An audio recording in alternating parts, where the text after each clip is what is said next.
Telangana. 12% was single airport. That it requires vision. Prisoner ఏం ఆలోచిస్తాడు? వచ్చింది ఎట్ట చెడగొట్టాలి, ఉన్న పరిశ్రమలు ఎట్ట తరిమేయాలి, కంప్యూటర్ అన్నం పెడుతుందా అని అడుగుతారు, డేటా సెంటర్స్ ఏదో అయిపోతుంది అంటారు. ఇప్పుడు వాళ్ళు అదే చెప్తున్నారు కదా, చెట్లు రావు, వేడి ఎక్కువ వచ్చేస్తుంది. అసలు వీళ్ళందరికీ ఏంటంటే ఉన్న పరిశ్రమల్ని ఎట్లా పంపించేసేయాలి, ఎలా లోకల్ ఇష్యూలు క్రియేట్ చేయాలి, వాళ్ళు అహర్నిశలు ప్రయత్నిస్తున్నారు. వాళ్ళే పిల్స్ కూడా వాళ్ళే వేయించారు. టీసీఎస్ పైన కాగ్నిజెంట్ మేము భూములు ఇస్తే దానిపైన పిల్లు వేయించింది వైకాపా. కోర్టు ఏమనేది ముట్టకలేసింది. టీసీఎస్ కాగ్నిజెంట్కి ఇస్తే మీకేంటి ఆ ప్రాబ్లం అని అడిగారు. వాళ్ళు నిరుద్యోగ యువకులకు ఉద్యోగాలు కల్పిస్తున్నారు, వాట్ ఈస్ యువర్ ప్రాబ్లం అని వాళ్ళు ప్రశ్నించారు. అంటే అంత బోల్డ్గా మేము వెళ్తున్నాం. So that is the difference between a ప్రిజనరీ and a visionary. అది తేడా.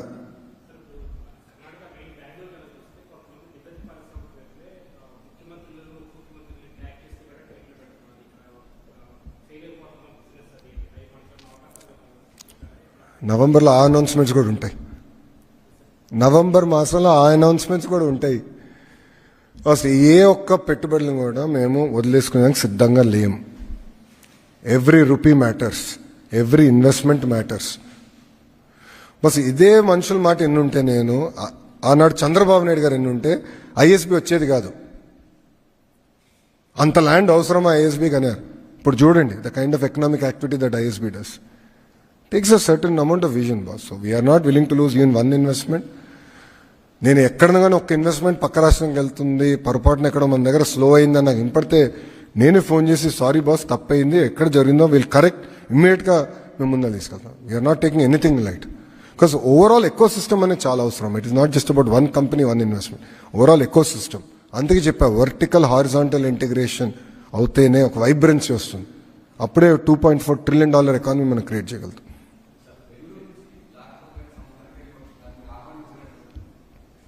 అన్నీ నవంబర్లో మంచి న్యూస్ ఇస్తానని చెప్పా కదా, please.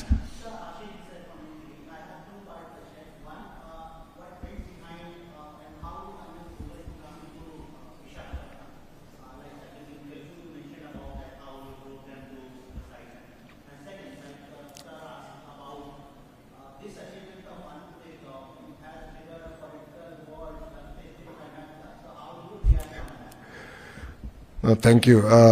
See, if you look at it, as soon as this government won the elections in 2024, we've been aggressively scouting for investments. We heard that Google is looking in this region, as in South Asia, to look at a large investment in the data center ecosystem. And when this came about, I personally reached out to them. I invited the leadership team to come to Visakhapatnam. So we did a very hush-hush meeting in Visakhapatnam where I hosted them for lunch. I personally drove the leadership to the hills. I showed them where the data center will actually come about.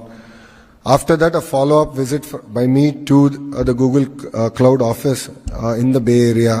Exactly a month later, they came and they had a meeting with the Honorable Chief Minister where all our cards were on the table. They said these are the 3-4 issues that we have where we need clarity from the central government. These are the 3-4 issues where we need clarity from the state government. So they were very upfront. We were also very transparent, saying these are the issues, we can clear these issues. I doubt, but let's attempt. Then I did a follow-up meeting with Honorable Minister Ashwini ji. The Honorable Chief Minister met the Honorable Finance Minister Nirmala Madam. Then Honorable Chief Minister met the Honorable Prime Minister Narendra Modi ji. And he followed it up. And we took it as our own project and said, let's get this project going. So it required a lot of clarity on retrospective taxation, permanent establishment, and clarity on related to copyrights. So a lot of areas, nuances, we sort of overcame that, and that's how we were able to land this investment. So I keep saying, in double engine Sarkar, there are quite a few in the country, but there's only one double engine bullet train Sarkar, and that is in Andhra Pradesh. So you have leadership with a lot of vision, a lot of clarity that wants to go about, deliver. And we want to make India proud. And that is the way we are working. And the second question, yes, we are going to compete with other states. It's not a political slugfest. When states compete, India wins. I know for a matter of fact that many states competed with Google on this investment. Even yesterday, on the day it was getting announced, there were few IT ministers who reached out to this leadership and said, is it too late? We would love to pitch. There's so much of competition, and I believe it's good. It'll get the best out of us. And I think it'll help the entrepreneurs net. When states start competing, it creates sort of vibrancy. It enables us to think outside the box, think ahead of times. And in the whole process, India wins. Because we successfully jumped the manufacturing curve and went to services. But time has come to take a strong position even in manufacturing. And under the Make in India policy of the Honorable Prime Minister, we're quite serious about it. We're quite serious about executing on it. So with a lot of clarity, thought we are competing with other states. If they are inefficient, what can I do? If their own industrialists are saying that the infrastructure is bad, there's severe power cuts, and they themselves are saying that, then they should first focus on attending to those problems rather than taking on me on Twitter. I'm not here for a Twitter war. I'm here to attract investments for my state, and I'll work exceptionally hard for it. And I believe there's nothing wrong in competition.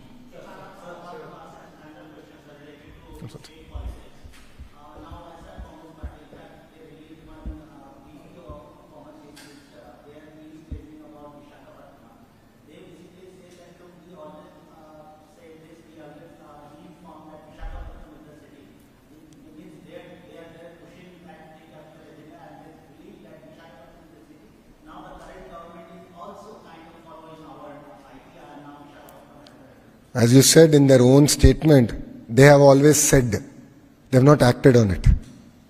There's a big difference between action and words. There's a big difference. So they always said. They had the audacity to spend close to 500 crores plus another 200 crores of fine that we are now paying. NGT ka fine bhi hai uske upar. So 700 crores they spent on one person's palace. But they couldn't bring one meaningful company to Visakhapatnam. Whilst whenever the Honorable Chief Minister or as a minister I go, we sleep in a bus. We sleep in a bus in our party office and we go get investments. TCS, Cognizant, ANSR, Satwa, now Google. We're working so hard, so aggressively. So we are not here to talk, we're here to execute. And we've showcased what decentralized development should be. And it's funny that they are now endorsing what we are doing. So I really thank my opposition for endorsing the hard work that this government has done. It means a lot.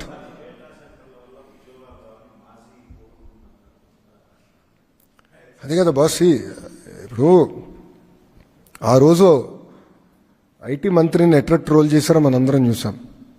2019 నుంచి 24 మధ్యన ఒక IT మంత్రిని ఎట్లా troll చేశారో ప్రజలందరూ కూడా చూశారు. ఒక ప్రశ్న అడిగితే దానికి కోడి గుడ్డు గుడ్డు కోడి అన్నాడు. ఇప్పుడు ఆయనకి ఏ అర్హత ఉందండి? ఆయనకి అసలు డేటా సెంటర్ అంటే ఏంటో తెలుసా?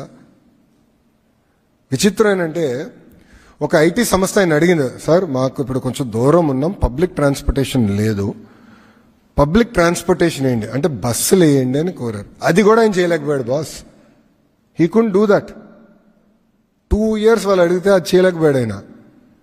మేము అధికారంలోకి వచ్చిన వెంటనే మొదటి నెలలో ఐటీ కంపెనీలు అందరితో నేను మీటింగ్ పెట్టుకుంటే వాళ్ళు అన్నారు, మిగతా అంతా మీరు చేయండి కానీ ముందర మాకు బస్సు చేస్తే చాలంటే we did it. We did that. కనీసం బస్సు కూడా వేయలేకపోయాడు. ఆయన ఏం మాట్లాడతాడు? అసలు ఆయన ఏం తెలుసు? ఆయన ఎవరన్నా సీరియస్గా తీసుకుంటాడా? ఆయన మెసేజ్ పెడితే ఒక్కడన్నా స్పందిస్తాడా? ఒక్క మీనింగ్ఫుల్ బిజినెస్ మెన్ స్పందిస్తాడా? ఆయన మంత్రిగా ఉన్నప్పుడు ఏం చేశాడు? వాళ్ళు గ్లోబల్ ఇన్వెస్టర్ సమిట్ అని ఒక చివరికి ఎన్నికలు ఇంకా ఓడిపోతున్నాం అనగా ఒక సమిట్ అని పెట్టారు. అప్పుడు ఒక electronic media national media person ఏమడిగారంటే, మీరు గ్లోబల్ ఇన్వెస్టర్ సమిట్ అన్నారు, చాలా సంతోషం, గ్లోబల్ కంపెనీల పేర్లు చెప్పండి ఏమేమి వస్తున్నాయంటే ఆయన ఒక్క కంపెనీ చెప్పలేకపోయాడు. He couldn't tell even one company. మాకు సమ్మిట్ పెట్టాల్సిన అవసరం రాలేదు, ఆల్రెడీ తీసుకొచ్చా. ఇటుగో పార్ట్నర్షిప్ సమ్మిట్ పెడుతున్నాం, బట్ మేము ఏం సమ్మిట్ కోసం ఆగట్లే. We are moving very fast.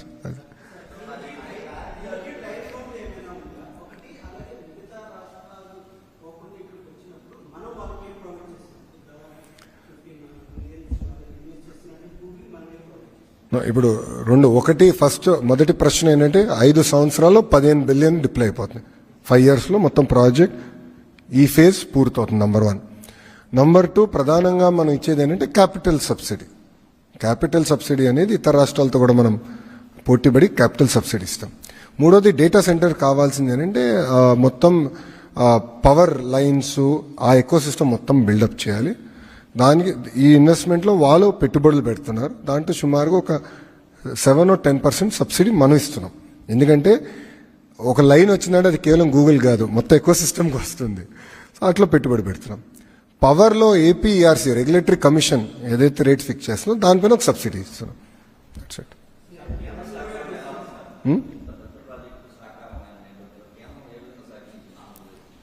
చెప్పే కదా డబుల్ ఇంజిన్ బుల్లెట్ ట్రైన్. నిన్న అనౌన్స్మెంట్ కూడా చూస్తే మీకు అర్థమై ఉంటుంది. అశ్విని వైష్ణవ్ గారు వచ్చారు, నిర్మలా సీతారామన్ మేడం గారు వచ్చారు, గౌరవ ముఖ్యమంత్రి గారు ఉన్నారు. అంటే ఈ ప్రాజెక్ట్ కేవలం ఆంధ్ర రాష్ట్రానికే కాదు, దేశానికి ఎంత ఇంపార్టెంట్ ప్రాజెక్ట్ అనేది మీకు ఒక్క ఫోటోతో అర్థమై ఉంటుంది. సో ఇది చాలా సీరియస్గా తీసుకున్నారు. They are all very happy. అంటే మేము ఎంత సీరియస్ తీసుకుంటామంటే ఒక ప్రోగ్రామ్ ఏర్పాటు చేస్తే కేంద్ర మంత్రులు కూడా సెండ్ ఆఫ్ ఏ మంత్రి ఇవ్వాలని మేము ముందులే ప్లాన్ చేసుకుంటాం. ఎందుకంటే వాళ్ళు కూడా సహకరించారు. ఇప్పుడు నిజంగా చెప్తున్నా, ఫైనాన్స్ మంత్రి గారు, కేంద్రంలో ఫైనాన్స్ మంత్రి గారు ఈ ప్రాజెక్ట్ కోసం షీవెంట్ మేడం గారు fully supported. He said Babu గారు this is the best thing data centers అనేది, we have to take a position. And మీరు చూస్తే కేవలం ఆంధ్ర రాష్ట్రం కోసం తీసుకొచ్చిన పాలసీ కాదు, దేశం కోసం తీసుకొచ్చిన పాలసీ, దేశం కోసం తీసుకొచ్చిన పాలసీ అది. సో గతంలో ప్రైవేటైజేషన్ ఆఫ్ ఎయిర్పోర్ట్స్ కూడా చేసినప్పుడు చాలా మంది విమర్శించారు. చూడండి ఇప్పుడు ఎయిర్పోర్ట్లు ఎంత అద్భుతంగా ఉన్నాయో. టెలికాం డీరెగ్యులేషన్ చేసినప్పుడు కూడా చాలా మంది విమర్శించారు. గౌరవ ముఖ్యమంత్రి గారు ఆనాడు వాజ్పేయి గారితో చర్చించి చేశారు టెలికాం డీరెగ్యులేషన్. గౌరవ ముఖ్యమంత్రి గారు was the chairman of that committee. He submitted the report. ఈరోజు చూడండి ధరలు ఎంత పడిపోయిందో. లేదంటే ఇంకా లైట్నింగ్ కాల్స్ చేసుకుంటూనే ఉండేవాళ్ళమేమో అది అవ్వుకుని ఉంటే. అంటే అంత ప్రోయాక్టివ్గా in interest of the nation మనం పాలసీస్ చేసాం. సో అంత సీరియస్గా తీసుకున్నాం. అందుకే మీరు చూస్తే మంత్రులందరూ కూడా వచ్చారు, వాళ్ళ ఎండార్స్మెంట్ కూడా ఉంది. ముందు ఇంకా ఈ డబుల్ ఇంజిన్ బుల్లెట్ ట్రైనింగ్ ఎంత స్పీడ్గా వెళ్తుందో మీరు చూస్తారు కదా. Boss Arcelor Mittal we got it done.